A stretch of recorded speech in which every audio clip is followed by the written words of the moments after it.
Indvielsen af Galleri Svinestien, og tak fordi I er kommet så mange, på trods af det lidt tvivlsomme vejr.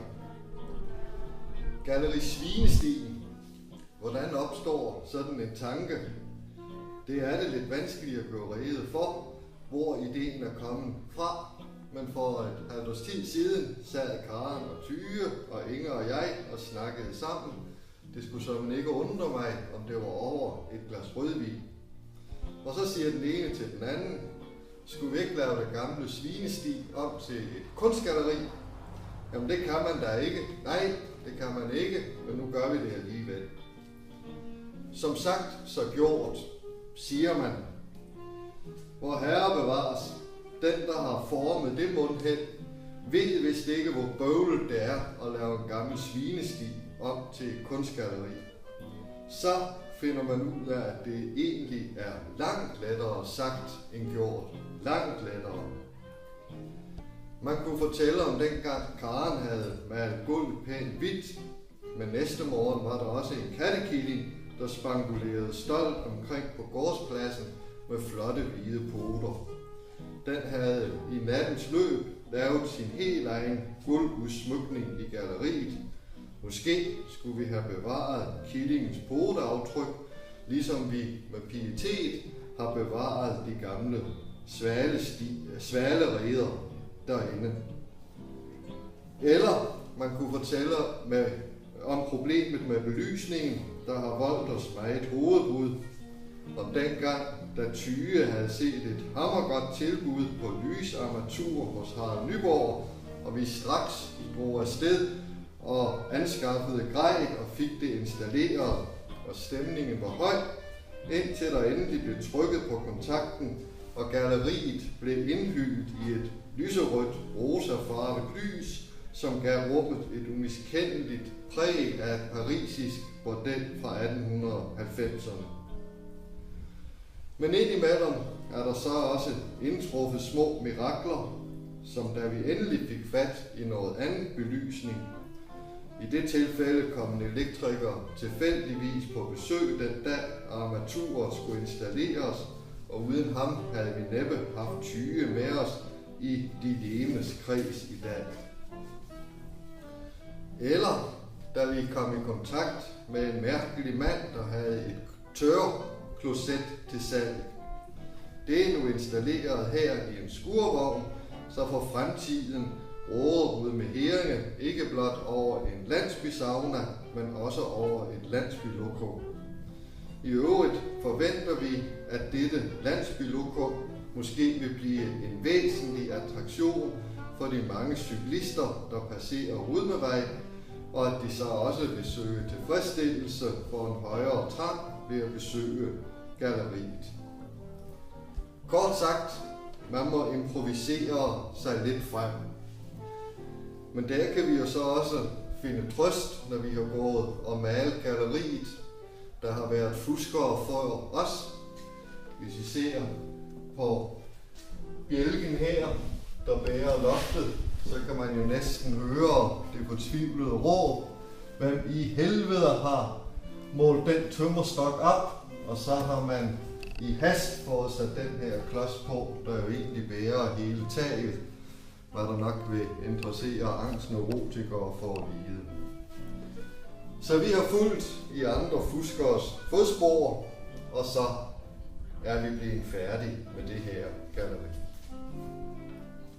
Når galleriet hedder Svinestien, skyldes det naturligvis først og fremmest, at det er indrettet i en gammel svinestald.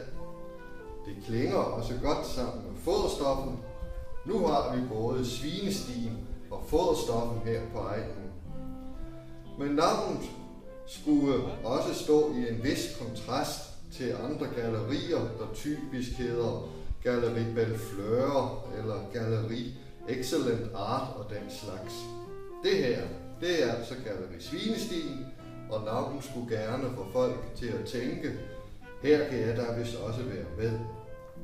Vi har ikke tænkt galleriet som et snævert finkulturelt sted, men ønsker at arrangere mange forskellige udstillinger med kunst, kunsthåndværk, håndarbejde, husflid og anden syssel, så hvis man har noget at vise frem, skal man endelig ikke holde sig tilbage.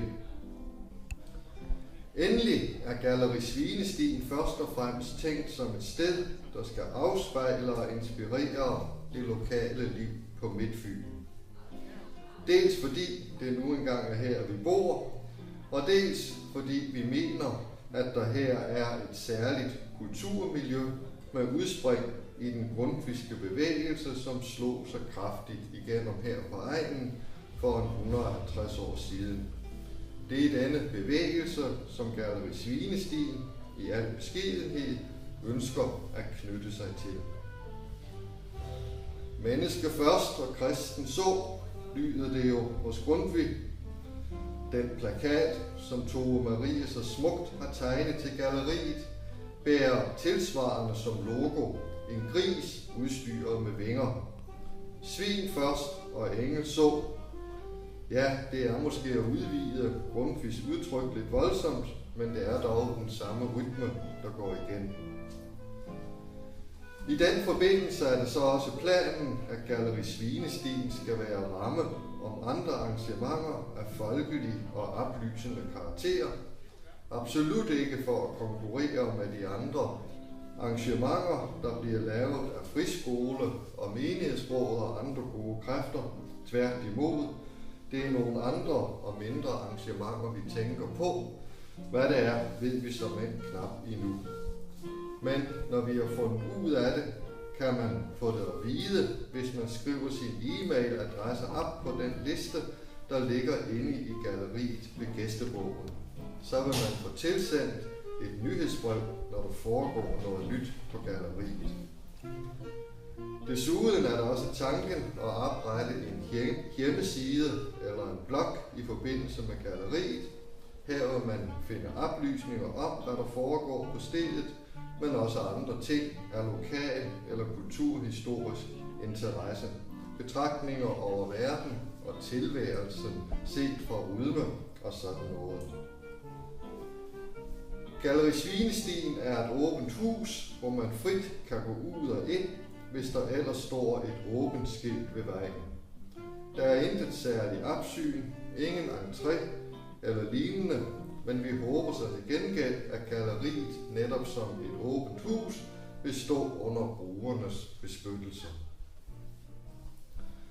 For at galleriet nu kan blive indviet på ordentlig vis, har vi tænkt os, at vi skal synge en sang, og vi har en aftale med vor Herre om, at regnen holder inde så længe, at vi kan trække ud på gårdspladsen. I vognporten står bandet M-dur parat til at akkompagnere os. Opvagte folk vil straks indse, at M-dur er ude med stavet bagfra. Og endelig har vi sat os i hovedet, at vi skal synge den gamle kristelige dagvise, bedre kendt som Den Signede Dag. Det er ganske vist en morgensalme, og nu er det jo hen på eftermiddagen, så det strider en smule mod alt sund fornuft, men det er der jo så meget, der gør.